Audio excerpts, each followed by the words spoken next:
ఓహో ఏమండోయ్, మీ అమ్మాయికి పెళ్లి గడియలు సెక్సర్ల మీద సెక్సర్లా కొట్టుకొచ్చేస్తున్నాయి. ఆ వచ్చేవాడు మామూలాడు కాదు, పోలీస్ ఆఫీసర్. ధూమ్ 1 లో జాన్ అబ్రహం, ధూమ్ 2 లో రితిక్ రోషన్. అలాంటి అందగాడు రాబోతున్నాడు. ఆల్రెడీ వచ్చేసాడు. చూసారా ప్రసాదరావు గారు, నేను ఇలా చెప్పానో లేదో, అమ్మాయిని చూసుకోవడానికి పెళ్లివారు వచ్చేశారు. కరెక్ట్ బావా.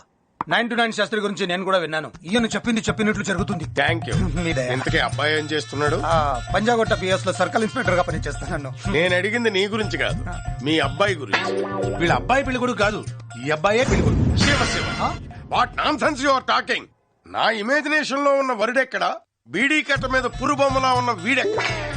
శాస్త్రి గారు మీరు అలా అనకండి. నా చేయి చూస్తే మీరే మీ ఒపీనియన్ మార్చుకుంటారు. నేనంత రిస్క్ చేయలే. ఏం కాదు, ఒకసారి చూడండి ప్లీజ్ గురూజీ ప్లీజ్. అది చెయ్య, అది చూసినోడు కూడా దరిద్రం పట్టుకుంటుంది. చేతి నిండా గోతులే. అసలు నువ్వు ఇప్పటిదాకా బతికుండడమే ఆశ్చర్యంగా ఉంది. కాసేపు ఇక్కడే ఉంటే నీ దరిద్రం నాకు కూడా చుట్టుకునేలా. గురూజీ పెద్దలు మీరు అలా అనటం ఎంత మాత్రం భావ్యం కాదు.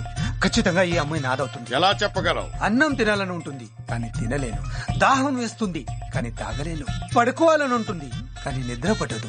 దీన్నే ప్రేమ అంటారు. కాదు, చికెన్ గున్యా అంటారు. కాబట్టి ఆ అమ్మాయిని మర్చిపోవు. మర్చిపోను. మర్చిపోతావు, అదే జాతకం. చిచిచి ఎడిగి జాతకం చెప్పడం రాదు, తొక్క రాదు. రిమెంబర్ బేబీ, నీకు నేను చెప్పిన క్వాలిటీస్ ఉన్నవాడే వరుడిగా వస్తాడు తప్ప ఈ నెత్తురు గుడ్లోడు కాదు.